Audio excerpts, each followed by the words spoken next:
चला तर विद्यार्थी मित्रांनो, पुन्हा या नवीन व्हिडिओमध्ये आपले स्वागत आहे. आपण प्रश्न क्रमांक 1, 2 आणि 3 याआधी पाहिले होते. या व्हिडिओमध्ये आपण प्रश्न क्रमांक 4 पाहणार आहोत. प्रश्न चौथा आहे, स्वमत लिहा. म्हणजे आपले मत व्यक्त करायचे आहे आपल्या स्वतःच्या भाषेत. त्याच्यामधील पहिला प्रश्न आहे, अभंगाद्वारे साधुत्व ओळखण्याचे निकष सांगा. या अभंगाद्वारे साधुत्व ओळखण्याचे जे निकष दिलेले आहेत ते आपल्याला इथे मांडायचे आहे. त्याचे उत्तर आहे, शेख मोहम्मद सांगती सेव या अभंगात संत कवी शेख मोहम्मद यांनी साधुत्व पण ओळखण्याचे निकष सांगितले आहे. संत कवी शेख मोहम्मद म्हणतात की जे साधू असतात त्यांचे बाह्यांग जरी व्यवस्थित दिसत नसले तरी त्यांचे अंतरंग खूप छान असते आणि खूप गोड असते. हे पटवून देण्यासाठी, हे समजवून देण्यासाठी त्यांनी केवड्याचे फूल, फणस, नारळ यांचे उदाहरण दिले. साधू वरून जरी आपल्याला साधू वरवरून जरी उद्धट वाटत असले, जरी कठोर वाटत असले तरी ते आपल्या कल्याणासाठी तसे बोलत असतात. त्यांच्या म्हणण्याच्या अंतरंगात जाऊन जर आपण विचार केला तर ते आपल्या फायद्यासाठीच असते आणि ते आपल्यावर उपकार करत असतात. ते नेहमी परोपकार करीत असतात. आपल्या भल्यासाठी ते आपल्याला कटू व टोचणारे बोल बोलतात, परंतु त्यांचे हृदय खूप गोड व कोमल असते. हे निकष साधुत्व ओळखण्याचे आहे. आता प्रश्न क्रमांक 2 पाहू. सद्गुरूचे शब्द कठोर असले तरी त्यांचे अंतःकरण कोमल असते.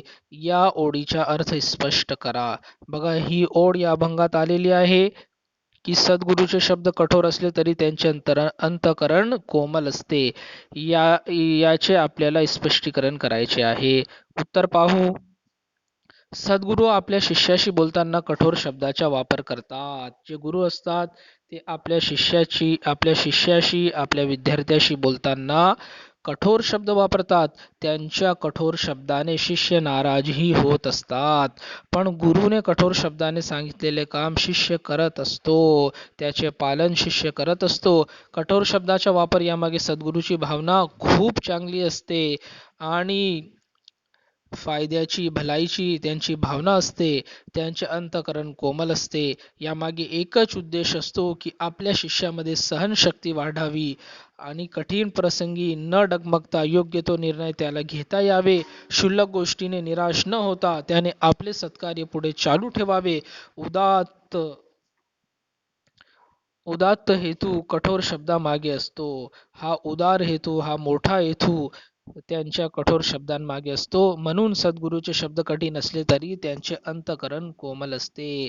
कारण त्यांच्या कठोर शब्दामागे जो हेतू असतो तो काय असतो की आपला शिष्य, आपला पाल्य, आपला विद्यार्थी याने हा जो सत्कार्य करत आहे त्याचे सत्कार्य पुढे सुरू राहावे, तो निराश न व्हावा आणि त्याच्यामध्ये सहनशक्ती वाढावी इत्यादी गुण त्याच्यामध्ये वाढावे.